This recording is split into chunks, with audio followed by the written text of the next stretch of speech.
Driver को मतलब rickshaw रहने दो, ट्रक रहने दो, चाहे मोटरसाइकिल रहने दो, तो ड्राइवर का जो एक्सीडेंट होने के बाद जो जुर्माना किया है 10 साल सजा और 10 लाख दंड, ये कायदे का विरोध करने के लिए लॉरी वाले के लिए मतलब नेशनल परमिट वाले के लिए हम रिक्शा वाले सब मिल के, सब यूनियन वाले मुमरा के मिल के एक दिन का अपने को सब 4 तारीख को रिक्शा बंद करके सपोर्ट करते हैं।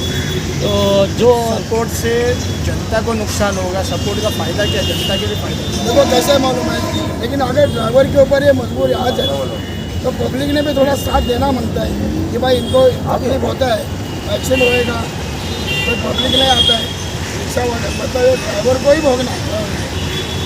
हिडन केस का मामला पहले भी दर्ज होता था और आज एक नया कानून बनने पे आप लोगों को क्या एतराज़ है वो हिडन के मामले को लेकर?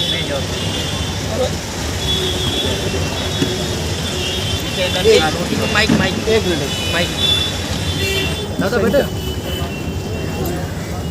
हिट एंड रन कानून जो है ये आज से नहीं है, जब से हमारे देश में संविधान लागू हुआ जब से। लेकिन ये हिट एंड रन का मतलब ये था आपने ठोका और भाग गए, या आपने मरीज़ को उठाया नहीं। पहले सरकार ने चांस दिया था कि हॉस्पिटल आप पहुंचा दो मरीज़ को, आपसे कोई इंक्वायरी नहीं होगी, सहूलतें दिए थे। लेकिन अब क्या हुआ, हिट एंड रन का मामला जो है ये जितना देखने में सादा लगता है उतना नहीं है। ये सरकार जो है ना हमारी, ये सब पैसे वाली लॉबियों को बचा रही है। अभी 4 महीने पहले सुप्रीम कोर्ट ने एक आदेश दिया है कि अगर आपका इंश्योरेंस वैलिड है तो इंश्योरेंस कंपनी कोई मिस्टेक नहीं निकाल सकती कि गाड़ी का पेपर क्लियर नहीं है, इंश्योरेंस के पेपर, गाड़ी के पेपर नहीं, ड्राइवर क्लियर नहीं है, ये बहाने बना के क्लेम रोक नहीं सकती है। अब उनको क्लेम देना पड़ रहा है इंश्योरेंस कंपनियों का, ऐसे कई हज़ार मामले अटके हुए जो उनको देना पड़ेगा अभी। तो ये जो है गुजराती लॉबी, ये अपने दोस्तों को बचाने के लिए इस तरह का हिट एंड रन कानून लाए। एक ड्राइवर जो 15,000 12,000 तनख्वाह कमाता है, वो कहाँ से 7 लाख रुपया डिपॉजिट करेगा? और वो हिट एंड रन में आपने उसको जमा कर दिया, उसके बाल बच्चे किधर जाएंगे? उसको खिलाएगा कौन? पहले ऐसा होता था कि अगर हिट एंड रन का केस हुआ तो ड्राइवर को पुलिस स्टेशन में जमा किया जाता था, लापरवाही से चलाने के कारण उसको 184 का दंड लगाया जाता था और 12 घंटे बाद उसको रिलीज़ करते थे। और वो केस जो है इंश्योरेंस उसको फेस करता था कि थर्ड पार्टी का जो भी क्लेम है, गाड़ी का जो भी क्लेम, वो इंश्योरेंस उसको पे करता था। अब इंश्योरेंस को इससे बचाने के लिए इस तरह का कानून बनाया गया। आपके कुछ ड्राइवर भाइयों को टाइगर पुलिस स्टेशन में कुछ मामला दर्ज हो रहा, क्या था पूरा मामला? टाइगर पुलिस स्टेशन में ट्रक ड्राइवर लोगों ने कुछ आंदोलन किए थे। उस वक्त मैं मौजूद तो नहीं था, मैं चश्मदीद तो नहीं हूँ, लेकिन जो रिपोर्ट्स आई है कि उन लोगों को पुलिस ने लाठीचार्ज किया, मारा है और उनके ऊपर दंगे की धाराएं लगाई और शांति भंग करने की धारा लगाई। तो शांति भंग कहाँ होगी भाई? अगर हम पब्लिक एरिया में जाके लोगों को सताएंगे तो लोगों की शांति भंग होगी। रास्ते पे शांति भंग होने का कोई मसला नहीं है। दूसरी बात, दंगा के लिए 2 पक्ष होना ज़रूरी है, वह एक ही पक्ष में दंगा तो हो नहीं सकता है। ये इनका आंदोलन था।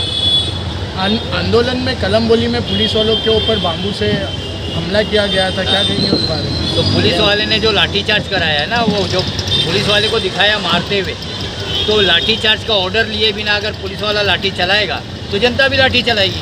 मेरा ये सवाल है, इमरजेंसी के लिए आप लोग किस तरह के लोगों को सुविधा देंगे? इमरजेंसी के लिए जिस तरह बंद रखेंगे उस तरह पेशेंट होते हैं, किसी भी तरह का अर्जेंट होता है, तो उसके लिए आप लोग क्या सुविधा रखेंगे? बंद तो रखेंगे, तो उन लोगों के लिए क्या सुविधा रहेगी? देखो, इमरजेंसी के लिए सुविधाएं देना है, लेकिन उससे पहले मैं आपको कुछ बात बता दूं जो फैक्ट है, बैकग्राउंड में चल रही है कि आज की तारीख में टैंकर बंद हो गए, टैंकर की ड्राइविंग बंद हो गई, पेट्रोल की शॉर्टेज हो जाएगी, मार्केट में सब्जी बंद हो जाएगी।